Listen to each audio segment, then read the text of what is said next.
Now Samuel died, and all Israel assembled and mourned for him, and they buried him at his home in Ramah.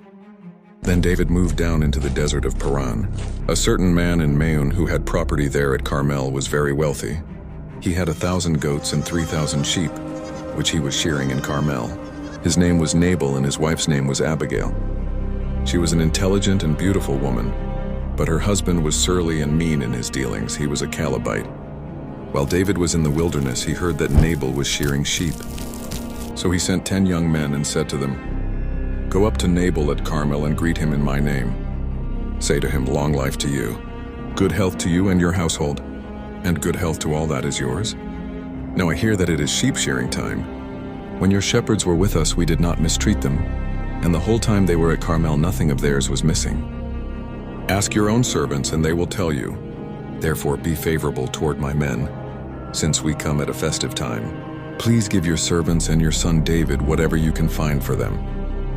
When David's men arrived, they gave Nabal this message in David's name. Then they waited. Nabal answered David's servants, "Who is this David? Who is this son of Jesse? Many servants are breaking away from their masters these days. Why should I take my bread and water and the meat I have slaughtered for my shearers, and give it to men coming from who knows where?" David's men turned around and went back. When they arrived, they reported every word. David said to his men, "Each of you strap on your sword." So they did, and David strapped his on as well. About 400 men went up with David, while 200 stayed with the supplies. One of the servants told Abigail, Nabal's wife, "David sent messengers from the wilderness to give our master his greetings, but he hurled insults at them. Yet these men were very good to us. They did not mistreat us, and the whole time we were out in the fields near them, nothing was missing. Night and day they were a wall around us the whole time we were herding our sheep near them. Now think it over and see what you can do, because disaster is hanging over our master and his whole household. He is such a wicked man that no one can talk to him." Abigail acted quickly. She took 200 loaves of bread, 2 skins of wine, 5 dressed sheep, 5 seahs of roasted grain, 100 cakes of raisins, and 200 cakes of pressed figs, and loaded them on donkeys. Then she told her servants, "Go on ahead, I'll follow you." But she did not tell her husband Nabal. As she came riding her donkey into a mountain ravine, there were David and his men descending toward her, and she met them. David had just said, "It's been useless, all my watching over this fellow's property in the wilderness so that nothing of his was missing. He has paid me back evil for good. May God deal with David, be it ever so severely, if by morning I leave alive one male of all who belong to him." When Abigail saw David, she quickly got off her donkey and bowed down before David with her face to the ground. She fell at his feet and said, "Pardon your servant, my lord, and let me speak to you. Hear what your servant has to say. Please pay no attention, my lord, to that wicked man Nabal. He is just like his name. His name means fool, and folly goes with him. And as for me, your servant, I did not see the men my lord sent. And now, my lord, as surely as the Lord your God lives and as you live, since the Lord has kept you from bloodshed and from avenging yourself with your own hands, may your enemies and all who are intent on harming my lord be like Nabal, and let this gift which your servant has brought to my lord be given to the men who follow you. Please forgive your servant's presumption. The Lord your God will certainly make a lasting dynasty for my lord, because you fight the Lord's battles, and no wrongdoing will be found in you as long as you live.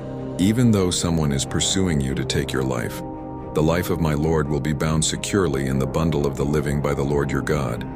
But the lives of your enemies he will hurl away as from the pocket of a sling. When the Lord has fulfilled for my lord every good thing he promised concerning him, and has appointed him ruler over Israel, my lord will not have on his conscience the staggering burden of needless bloodshed or of having avenged himself. And when the Lord your God has brought my lord success, remember your servant." David said to Abigail, "Praise be to the Lord, the God of Israel, who has sent you today to meet me. May you be blessed for your good judgment and for keeping me from bloodshed this day, and from avenging myself with my own hands. Otherwise, as surely as the Lord, the God of Israel lives, who has kept me from harming you, if you had not come quickly to meet me, not one male belonging to Nabal would have been left alive by daybreak." Then David accepted from her hand what she had brought him and said, "Go home in peace. I have heard your words and granted your request." When Abigail went to Nabal, he was in the house holding a banquet like that of a king. He was in high spirits and very drunk, so she told him nothing at all until daybreak. Then in the morning, when Nabal was sober, his wife told him all these things, and his heart failed him, and he became like a stone. About 10 days later, the Lord struck Nabal, and he died. When David heard that Nabal was dead, he said, "Praise be to the Lord, who has upheld my cause against Nabal for treating me with contempt. He has kept his servant from doing wrong, and has brought Nabal's wrongdoing down on his own head." Then David sent word to Abigail, asking her to become his wife. His servants went to Carmel and said to Abigail, "David has sent us to you to take you to become his wife." She bowed down with her face to the ground and said, "I am your servant and am ready to serve you and wash the feet of my Lord's servants." Abigail quickly got on a donkey and, attended by her 5 female servants, went with David's messengers and became his wife. David had also married Ahinoam of Jezreel, and they both were his wives. But Saul had given his daughter Michal, David's wife, to Paltiel son of Laish, who was from Galilee.